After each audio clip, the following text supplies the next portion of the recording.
Welcome to the March 1st special meeting of the Jefferson County Board of Education. I'm calling this meeting to order. At this time, understand that this is a special meeting, meaning that this meeting is to be called to discuss one item and one item only, and that is our legislative position on student assignment. Before we begin discussion about this amongst board members, there is an opportunity for public speakers to speak, and at this time we have one person that is signed up to speak, and that is Christy Kelly. Ms. Kelly, are you here? Christy Kelly once, Christy Kelly twice, Christy Kelly 3 times, and okay. So there may have been some confusion on that. So we're going to move past the public speakers at this point, and I'm going to go to our next agenda item, which is the Jefferson County Public Schools position on neighborhood schools and House Bill 151. The item that's up for consideration is to reaffirm our legislative position. That is that local boards retain control over student assignment. The position is as follows. JCPS supports keeping the responsibility for student assignment to schools with local school boards, and strongly opposes legislation that would reduce or eliminate local control of student assignment. If legislation is enacted that requires any local school board to change its current student assignments, the legislation should also provide that the additional expense to the school district will be paid with state general fund appropriations. At this time, I'd like to open it up for any discussion amongst board members. Okay, seeing that there's no discussion, this will be a very quick meeting then. Is there a motion to reaffirm the legislation or a legislative position? I have a motion from Member Porter. I have a second from Vice Chair Wilner. All in favor? Discussion. Okay, I just called for discussion. What was your? Okay, would you like to, okay, moment of discussion? I would like to know from our staff what's going on in Frankfurt, and if you can give us a little bit of frame on this topic.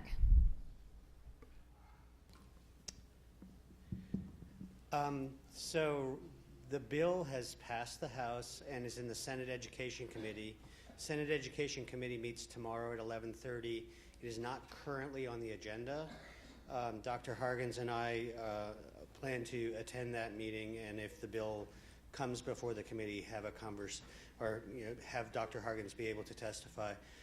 In the meantime, we have been having conversations with legislators on both sides of the aisle, expressing our concerns and offering alternative language that would mitigate some of the issues that we see with the bill. We don't know whether the bill is going to be heard, and we don't know whether there's going to be a committee substitute that might have some of the language that we've been talking to people about. Can you tell us a little bit about what some of these factors are that are of grave concern to Jefferson County Public Schools? Sure.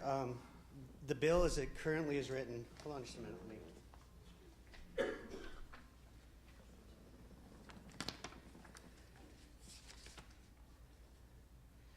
So the bill as it's currently written would do a number of things that we think would be problematic and of concern. One of them is that it would essentially eliminate magnet programs that are in schools that also have a resides area. Our analysis is that essentially those schools like No Middle School or Mazik Middle School would fill up with kids who live closer to those schools, and there would not be an opportunity to continue with that. So that was one concern. The other thing is the way that it was structured coming out of the House is that there wouldn't be a meaningful boundary. Right now for middle and high school, there's certainty for parents. They know if they live in a particular resides area that they're going to whichever middle or high school is connected to that. Because the bill as written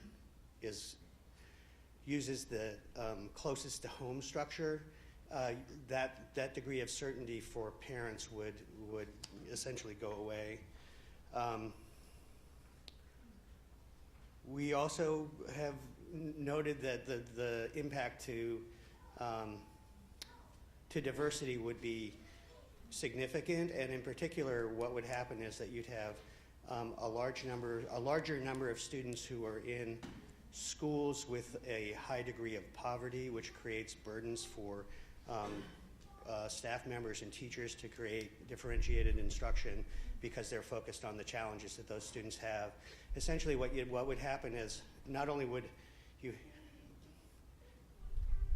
the schools that have high concentrations of poverty would actually be very full. So rather than having, they would sort of max out on the capacity of the building.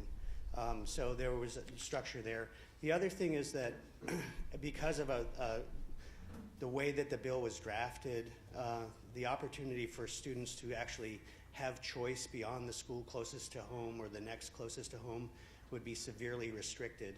They would not be permitted to go to, transfers, for example, would not be permitted. So there are lots of ways that we get students to schools that fit their needs, that address the issues and concerns that parents have.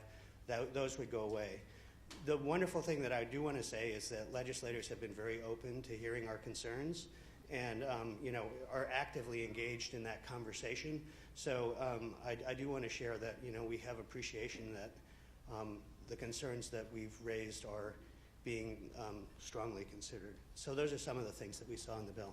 And so, like, with the current paradigm, I'm trying to wrap my head around, we have schools from, this board, we've talked about, we have schools that are in different states of repair, that sometimes it really does seem like you can walk into a school on the west side of Louisville and it's 1950.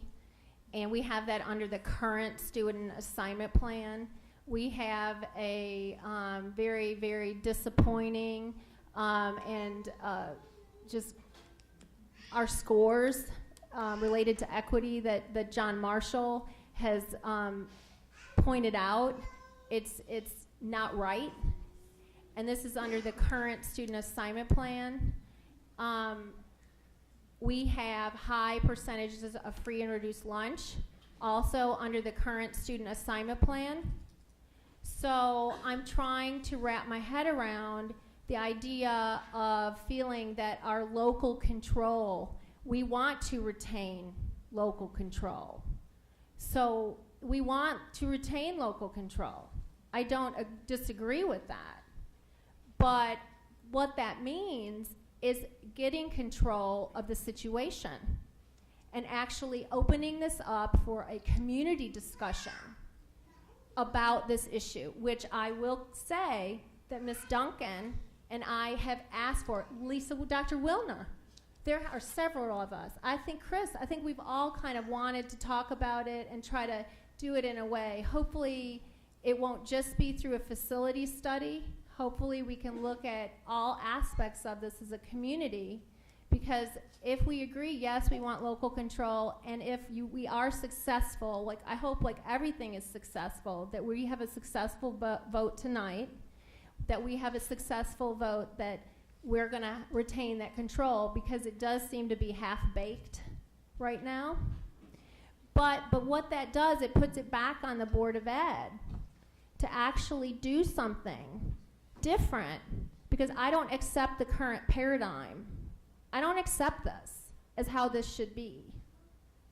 And I think that all of us need to work together to try to create a different paradigm. But if we're going to take quote-unquote control, I do think it's broken right now. I disagree with our board chair. He does not speak for me when you hear him in the paper. He speaks for himself. He's one of 7. I think we will speak tonight, but I do think we have to have a community conversation on this issue. We have to open it up for discussion and really get to the heart of this. Is there any further discussion? We're going to go with Member Porter and then Member Duncan. Just want to make a couple of comments about where we are and where we could be. We can always be better than we are. We talk about that on a daily basis, and we can have as many community conversations as we like to get input from the community. The bottom line is, what are we going to do? We know what the situation is. What is proposed is taking away authority from the 7 of us that are sitting up here to make decisions about education in the Jefferson County Public Schools. That is not what we have lived under before. as we talk about, and I heard you say, Jonathan, about the diversity, as we looked at the numbers for diversity, and I'll speak to my district because that's the one I know the most about. So as we continue, if this passes and we put more students in the district that I represent, it's not about the amount of diversity in free and reduced lunch. It's going to go up significantly. So let's say what it is. It will go up significantly. It will also be a situation in that there are not seats, schools for students to sit in. And in having conversations with people, I have asked the question, who's going to pay for the schools? And you mentioned that as you talk about resources. So as you talk about West Louisville schools, I'm tired of talking about that too. Do something about it. We have called out facilities. We've called it out. Do something about it. And, you know, frankly, I don't necessarily need a conversation about it because I've been in all my schools and I know what they look like. And it's easy to sit here or sit on the other side of the world and talk about what you don't know because you haven't been there. And it's important that we do something, but the thing that is discouraging to me is that we have the potential to lose control of what we can do better. I am not saying where we need to be, that we are where we need to be. We can be better. But if this passes, we will do as told. I worked for this district in 1975. I did as I was told to do. Not a good time. We do not need to go back. And as far as the signs and desegregation, to my way of thinking, going back will not get us to where we need to be. We need to be better. We have called out the fact that the diversity index are not the way they should be. Do something about it. We can have conversations. Do something. Not that I don't want to talk to folks. Love talking to you. It's important that we do something for the students, in my opinion. 1 of 7. Thank you. Member Duncan.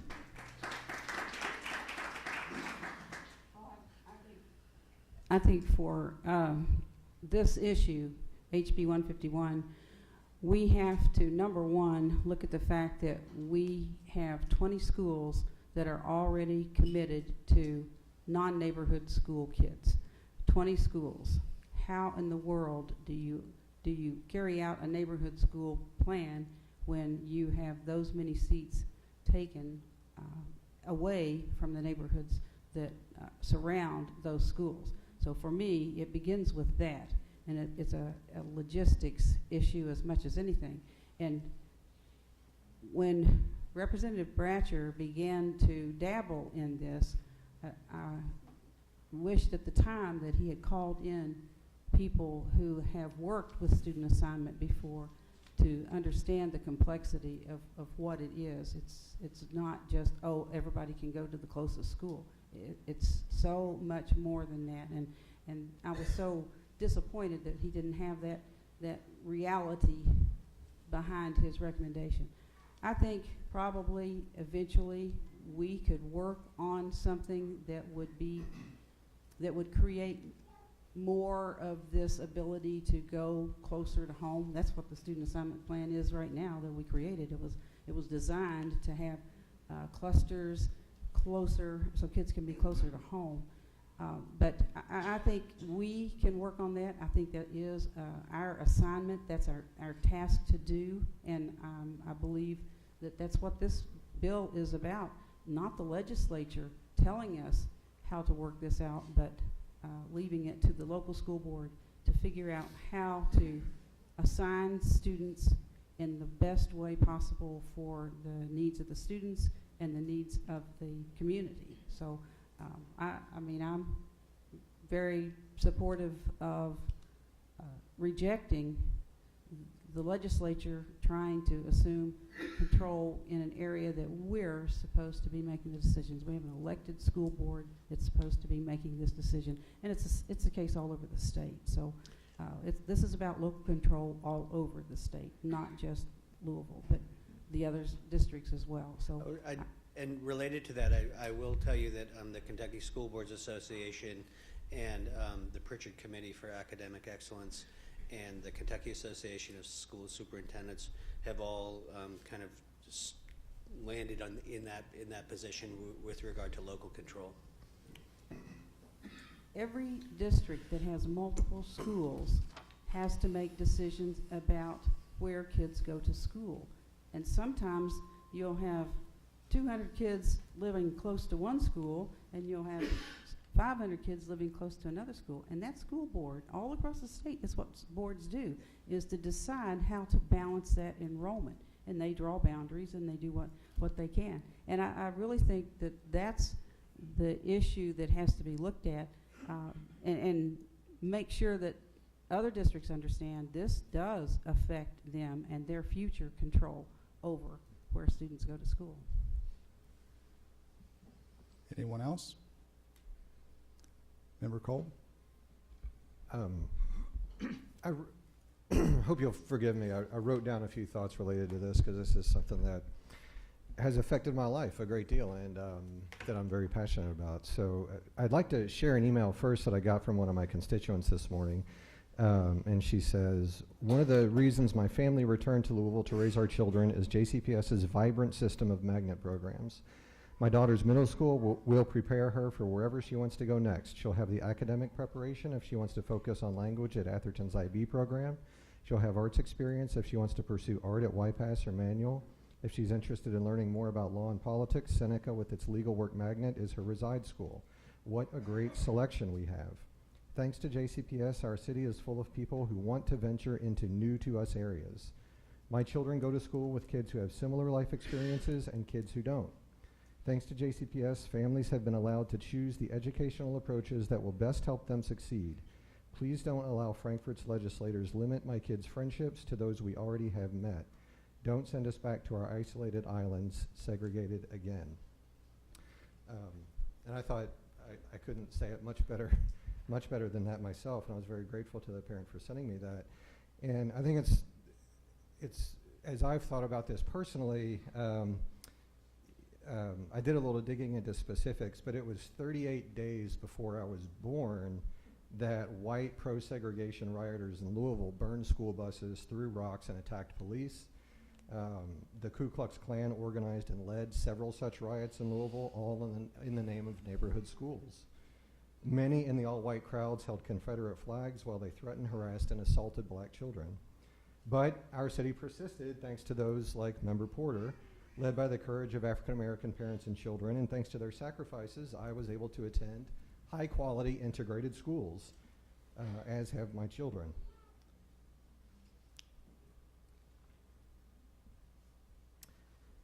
I have lifelong friendships with people from all over this city I never would have met. And I'm grateful for their sacrifice and struggle. But now we're facing the very real possibility that the hard-won progress of the last 42 years will be undone through government overreach into local affairs by state legislators, the overwhelming majority of whom do not live in our community. House Bill 151 threatens a core principle of our democracy, local control of our school system.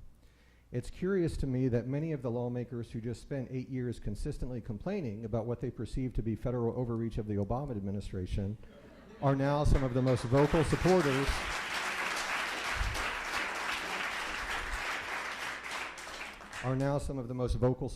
of state overreach into local issues. The voters of Jefferson County elected the 7 of us you see before you. I would ask our state legislators to remember that 7 of the 14 candidates for the JCPS Board of Ed in 2012 ran on a platform of neighborhood schools. They were all defeated, most of them handily. The voters and families of Jefferson County have spoken on this issue time and time again, and the state should respect the democratic will of Jefferson County voters. It's simply not acceptable for state legislators with little or no experience in Jefferson County to undermine the democratic will of Jefferson County voters in dictating where our kids can and can't go to school. There are several more reasons why HB 151 will have significant negative impacts on our families. It will lead to less choice, less predictability, less equity, and wider achievement gaps. These are not debatable points. This is what data, evidence, and logic tells us will happen. But on top of all that, HB 151 will not even accomplish what it sets out to do. For instance, if HB 151 is implemented, the closest school with guaranteed openings for some students who currently attend Shawnee will be Wagner. Instead of a 1.9-mile walk or a 19-minute bus ride to Shawnee to participate in after-school activities, these students will endure an hour-and-a-half ride on 2 different TARC buses to do so. While Wagner is over 8 times farther away than Shawnee, Wagner will be the closest neighborhood school for many kids. Families who live as little as 0.8 miles away from King Elementary will not be guaranteed admittance, nor will families living 0.73 miles from the Academy at Shawnee, 0.9 miles from Fraser, 0.84 miles from Rutherford, or 2.6 miles from Carruthers. And these boundaries will change every single year. The only way to guarantee you will get into your neighborhood school is to move literally across the street from it. On top of the dozens of other reasons HB 151 is unwise, HB 151 is not even a neighborhood schools bill. In closing, I want to share something from an article in the Atlantic magazine in 2015 comparing Louisville to Detroit. In 1974, this is a quote, Detroit largely abandoned school desegregation efforts. By 2000, the average black Detroit student went to school with less than 2% white students, while in Louisville, the average black student went to a school that was half white. In 2011, 62% of Louisville 4th grade students scored at or above basic levels for math. Only 31% of Detroit students did. As researcher Gary Orfield states, quote, go to Louisville, go to Detroit, they're just different planets today. These are places that had the same percentage of black people, they had the same percentage of poor people, they were almost identical racially and socially, and Louisville is thriving, and Detroit's collapsed.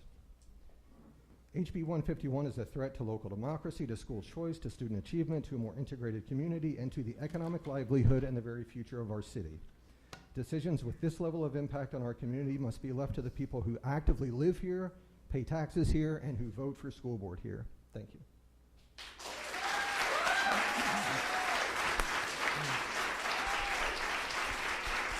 Okay.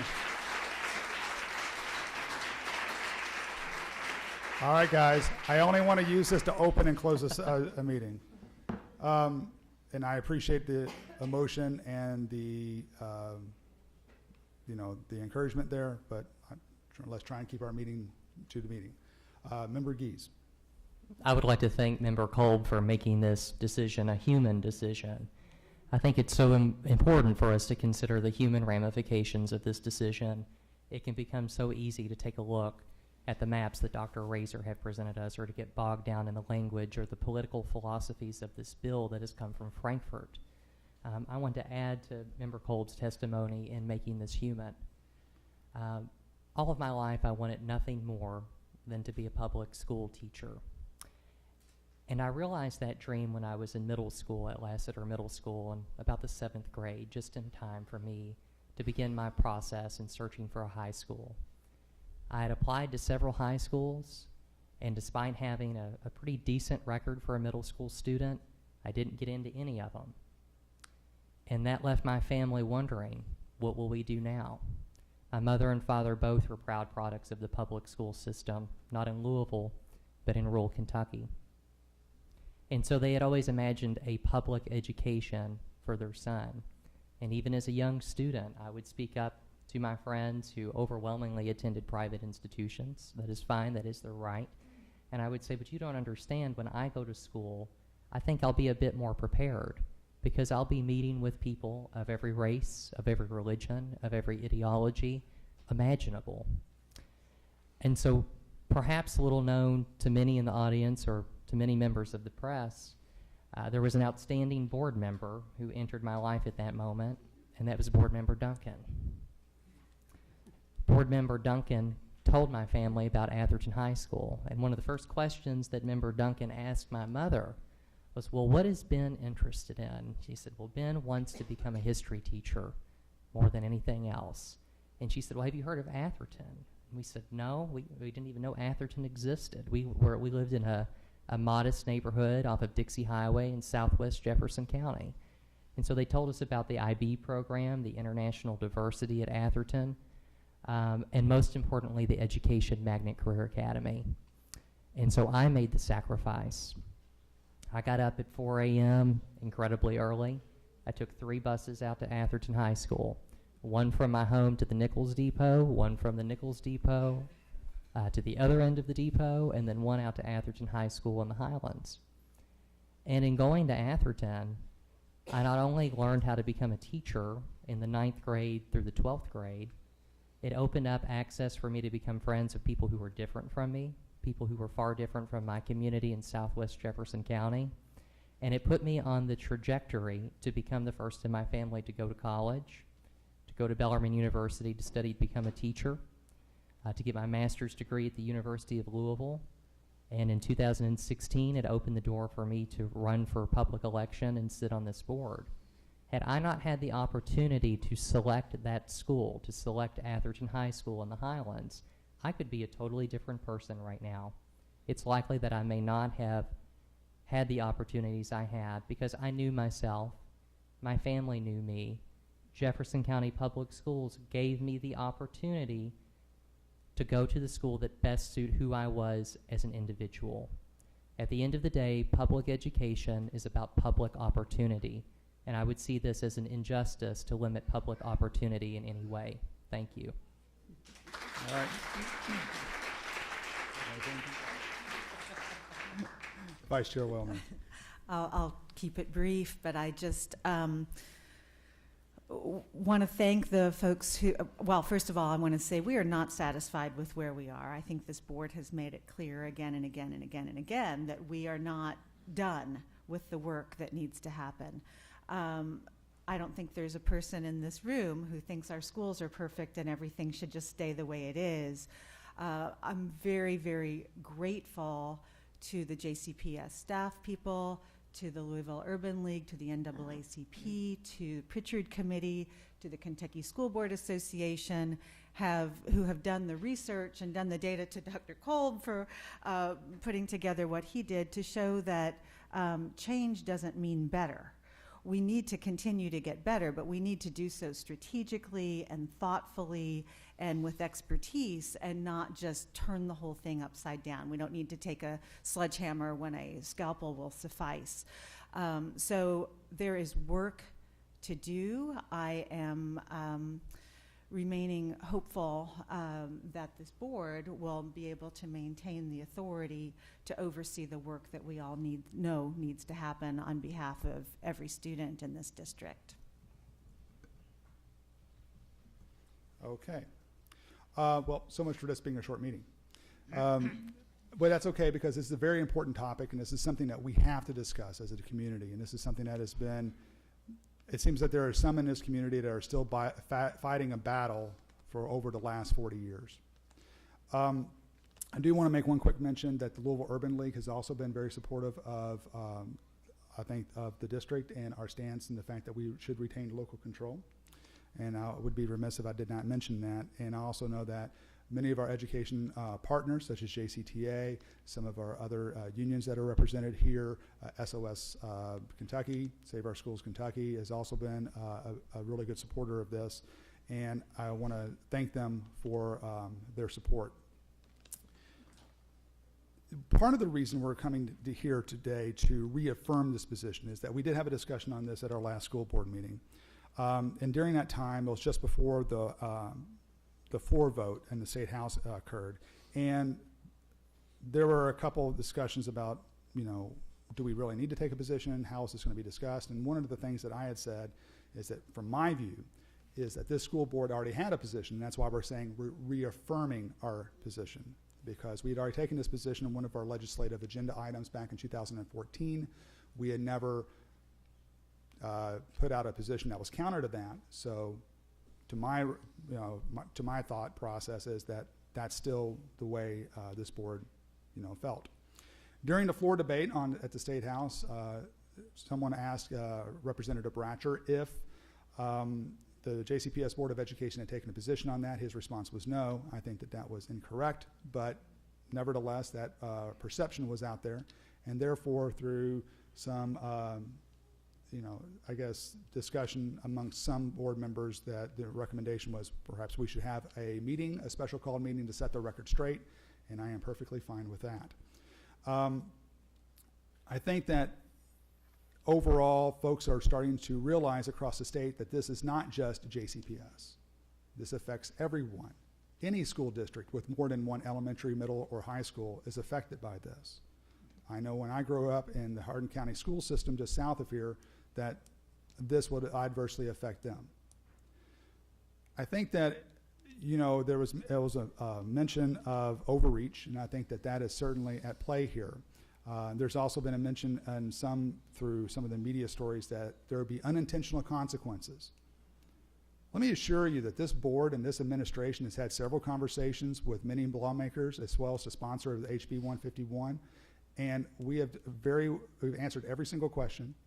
We have given them the thought process or the actual process of how student assignment is done, and to say there's unintentional consequences would be inaccurate. Anything from this point on is intentional. So let that be very clear at this point. There's no mistakes, not at this point. The overreach that was spoken of earlier, I think, and also with HB 151 and HB 520 and in any number of other bills, including things that are not just related to JCPS, kind of feeds into the narrative that there could be a war on Louisville. I would like to think better of our state, but wow, it just doesn't seem that way. I mean, I've been referring to the entire month of February as my Casey Kasem month, where the hits just keep on coming. And to have a point where we as a community cannot even decide for ourselves to have lawn clippings in paper bags is a level of micromanagement that is unacceptable. And this HB 151 is an example of that.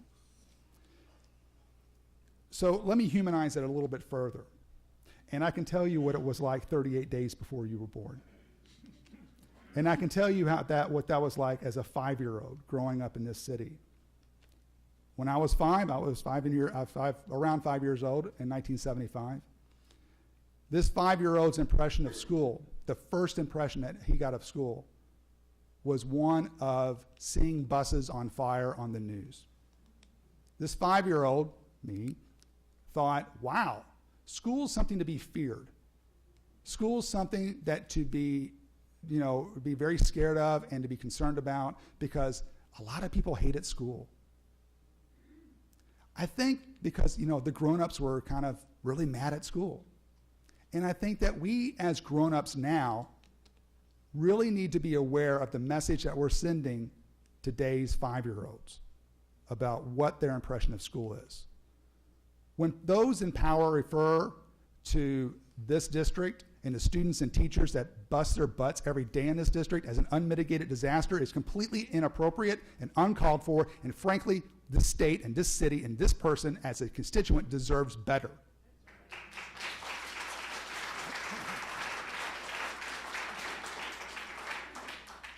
I want you to understand that also, in addition to my first impression of school with this particular issue, it was also my first experience with hate.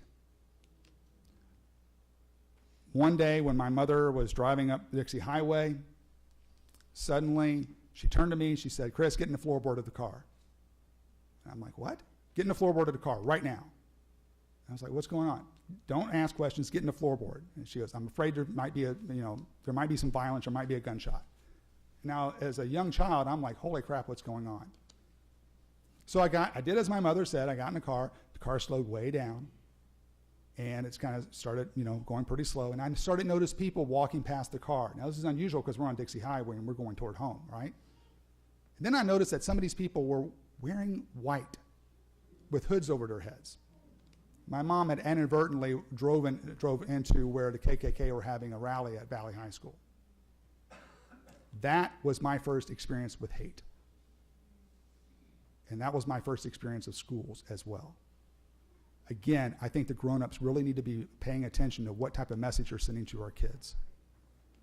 This grown-up and this parent who chooses JCPS and goes to a school that isn't the closest to his house does so because I want my kids to have an experience where they learn from people who don't look like them, sound like them, or from the same background as them.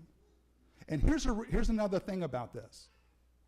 I am the son of a single mom. My parents got divorced. Neither one of my parents have a college education. My father didn't even graduate high school. He eventually got a GED. And on that side of the family, I'm the first person to graduate high school, much less college.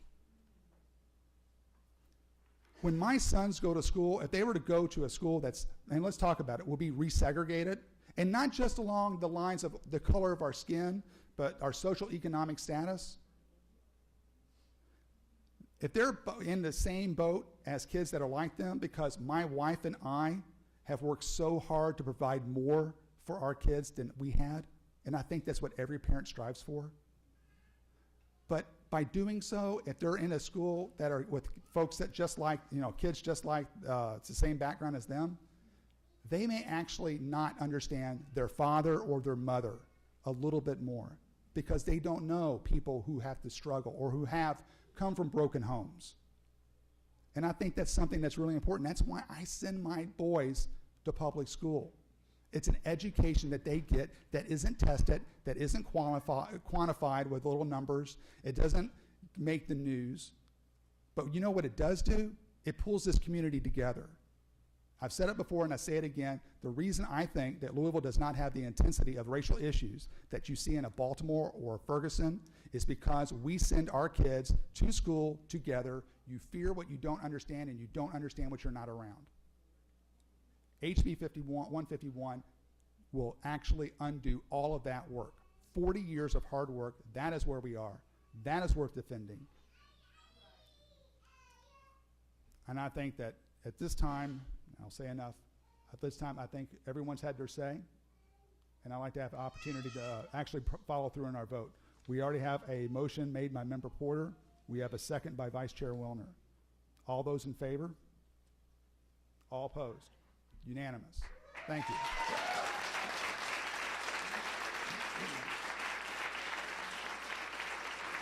All right.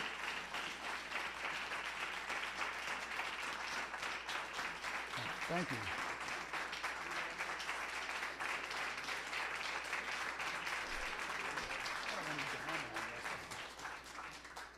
Okay, now you can clap at this.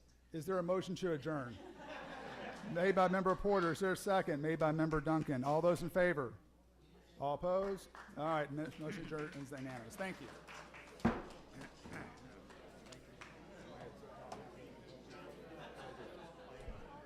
School board, principal committee, and all of them didn't